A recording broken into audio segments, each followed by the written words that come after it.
Target मॉड्यूलचा आपला हा 5वा दिवस आहे. साधारणतः 5व्या दिवसापर्यंत आपण जवळपास अर्ध्यापेक्षा जास्त सिलेबस कव्हर केलेला आहे.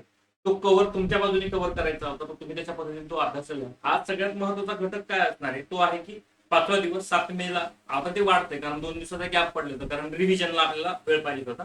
आपण टप्प्याटप्प्याने जातो, म्हणजे इकडच्या डेट जरी कमी जास्त झाले तरी चालतील, पण आपल्याला ह्या महिन्याभरात काय करायचं त्याचंही शेड्यूल आहे. भारतीय समाजाची ठळक वैशिष्ट्ये आणि भारतातील विविधता, सामाजिक सबलीकरण, जातीवाद, प्रांतवाद आणि धर्मनिरपेक्षता जे भारताने स्वीकारलेलं तत्व आहे. आता यातले इन डिटेल्स मध्ये तुम्ही जेव्हा जाता त्यावेळेस काय आहे, तर भारतीय समाज या अर्थानं भारतीय समाजाची काय संकल्पना तुमच्या लक्षात आहे. भारतीय समाज म्हणजे भौगोलिक, सांस्कृतिक, सामाजिक, धार्मिक आणि भाषिक व आर्थिक घटकांचे गुंतागुंतीचे जाळे आहे. विविधतेत एकता, आणि हे भारतीय समाजाचे मूल तत्व आहे. हे तुमच्या लक्षात आलंय की बाकी सगळ्या गोष्टी छोट्या आहेत. मग त्याचे काय वैशिष्ट्य आहे, प्राचीन आणि सतत चालत आलेली संस्कृती, मग सिंधू संस्कृतीपासून वेद उपनिषद असतील किंवा सहिष्णुता आणि याचा समन्वय असेल, तो तुम्हाला अभ्यासाचा आहे. कुटुंब व्यवस्था, संयुक्त कुटुंब पद्धती, त्याचं वर्षत्व आजही आहे. कुटुंब महत्वाचा घटक आहे. कुटुंब हे सामाजिकरणाचा मुख्य पाया आहे आणि सामाजिकरण त्याच्यातून घडलं जातं. अलीकडे विभक्त कुटुंब पद्धती आणि अति ऍडव्हान्स म्हणजे लिव्ह इन म्हणजे जे लोक राहतात तो ऍडव्हान्स मध्ये येतो. याच्या अगोदर 40 वर्षापूर्वी करारनाम्यावर लोक एकत्र राहायचे, करार करायचे, तर ती एक पद्धत होती. म्हणजे विवाह संस्थेच्या बियॉन्ड काय गोष्टी आहेत, की विवाह संस्थेचा इतिहास वाचत असताना त्याच्यासाठी निर्माण झालेली आहे.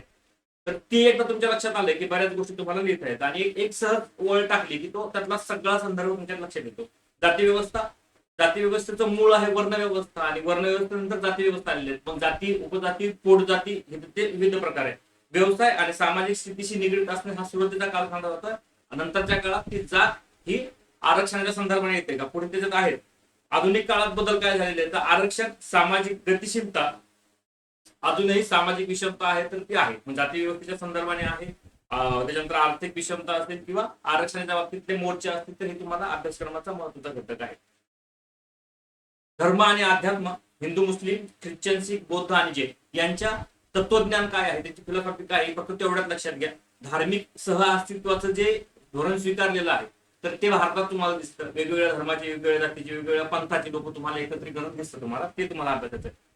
धर्माचा सामाजिक आणि राजकीय प्रभाव, विविध धर्म एकत्र येतात किंवा तशा पद्धतीने प्रभाव टाकतात. हिंदू राष्ट्र बनाएंगे, मुस्लिम राष्ट्र बनाएंगे, बौद्ध राष्ट्र बनाएंगे, असे अधूनमधून जे नारे येतात तो तुम्हाला अभ्यासायचा आहे. ग्रामीण समाजाचे प्राबल्य, मोठी लोकसंख्येचा भाग आहे, त्याचं शेती प्रधान अर्थव्यवस्था आहे, आणि पंचायत राज मध्ये त्यांचं महत्वाचं कामगिरी आहे. म्हणजे ग्रामीण अर्थव्यवस्था तुम्हाला त्या पद्धतीने.